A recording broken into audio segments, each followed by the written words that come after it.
This next one is from all the lovely ladies out there. We'd like to carry on now with our set.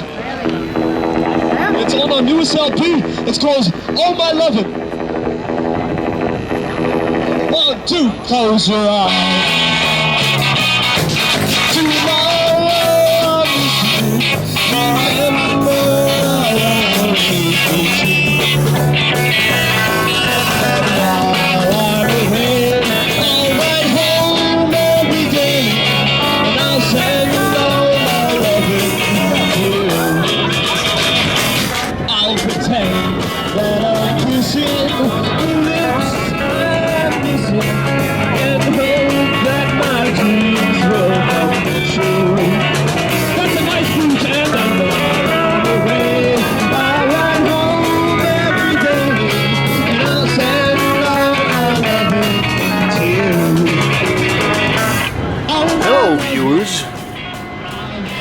Kalm, and I'm back from a summer hiatus. Today we're out here in Bushwick. We're going to run into Clearing Gallery,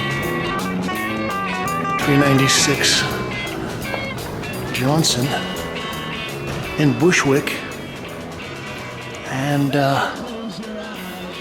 we're going to take a little jaunt around what I think is a pretty exceptional and rare opportunity to see the works of Eduardo Paolozzi. And we're going to look at some of these sculptures, which are the main part of the show. And,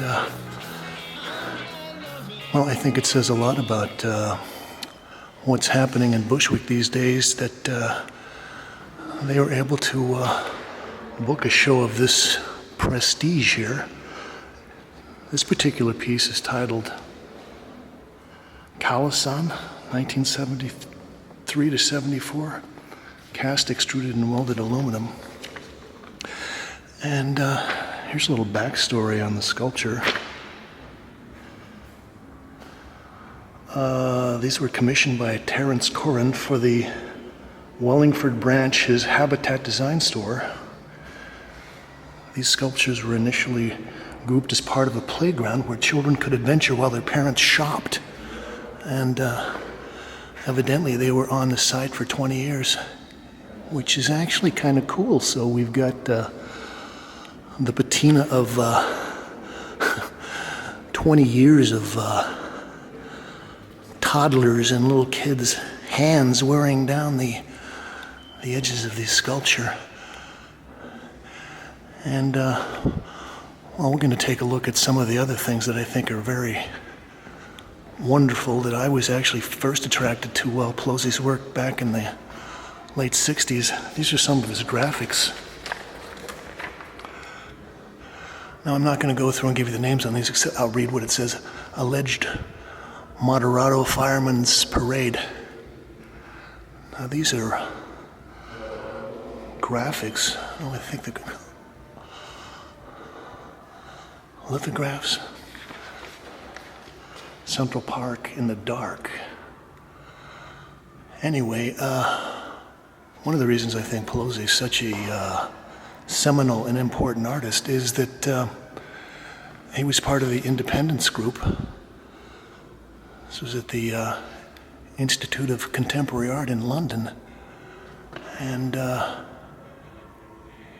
he lived in France for a couple of years after the war and collected a bunch of American magazines and had clipped out comics and illustrations and advertisements and made a bunch of collages.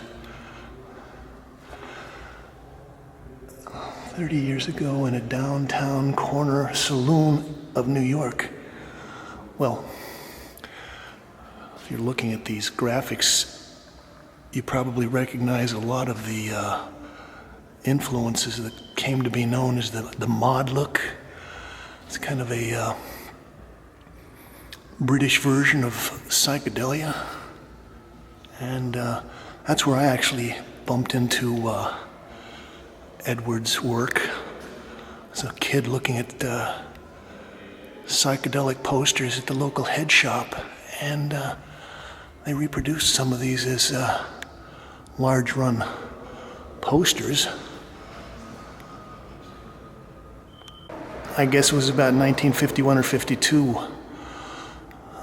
Ed Paolozzi came back to London and got together with a bunch of other students, and they organized what they called the Independence Group.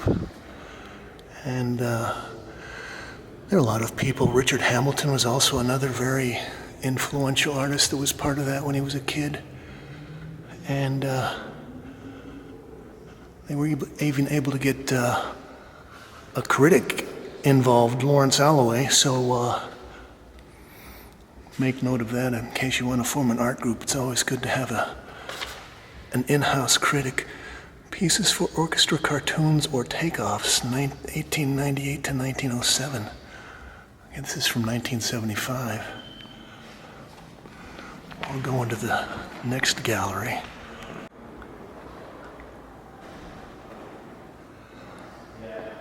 Well, this is titled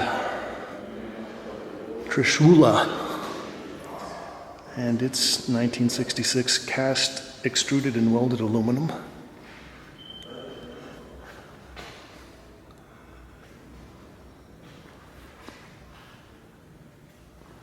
And this is titled Suwasa. I kind of like this. Makes me think of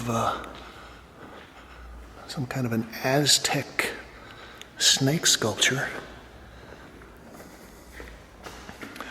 Well, getting back to the Independence Group, one of the things that was interesting about them is that they were kind of rejecting a lot of the pre-war influences of surrealism and some of the more expressionistic tendencies that were popular in Europe and the United States, and they instead were looking at mass-produced things, the media, kind of the American consumer culture, and that's why they've been kind of credited as some of the first exponents of pop art. And although there's a lot of controversy, they've credited Lawrence Alloway with coming up with the term pop art. This is titled Standard Paki Ik Time, 1970, silkscreen on Astrolux paper mounted on plexiglass. And looks like the prints back in this section are a little richer.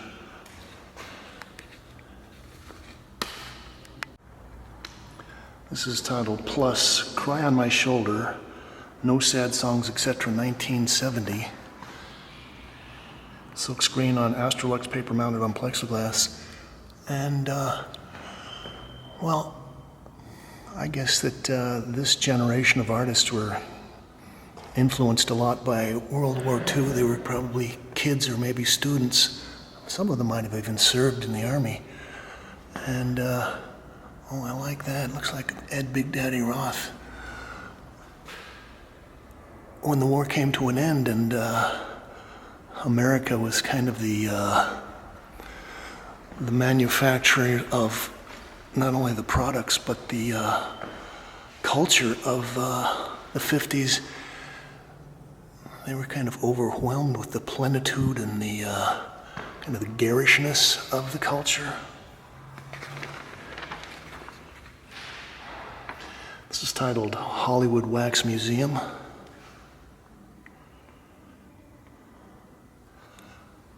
And I remember seeing these commercials, I think for Excedrin, where they would always have the cutaway part of the piece of the guy's brain.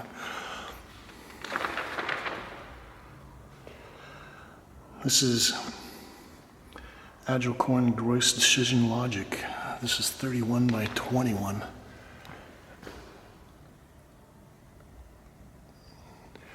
Now you could,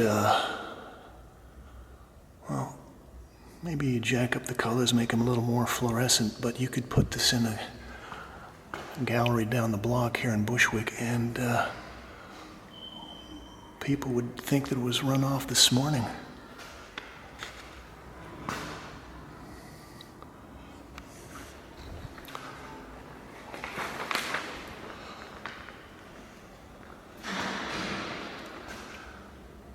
Human fate and world power. I think this maybe is the juiciest coloristic one. This is 1970.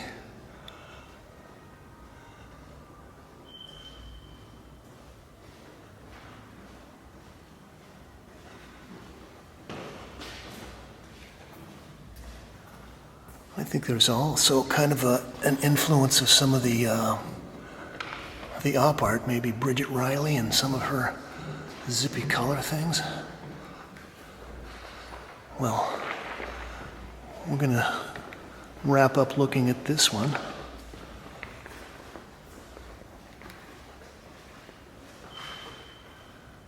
Will the future rulers of the earth come from the ranks of insects? Well, he's got a nice literary sense with his titles. Oh, that's nice. That's like psychedelic cubism.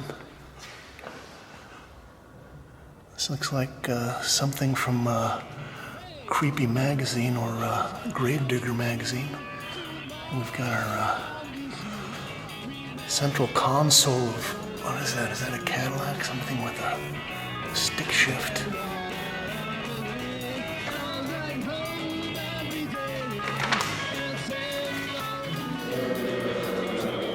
Okay, they're gonna run us out. Okay, so this has been Eduardo Paolozzi, Horizon of Expectations, here at Clearing, right? All right, and thank you, Kate.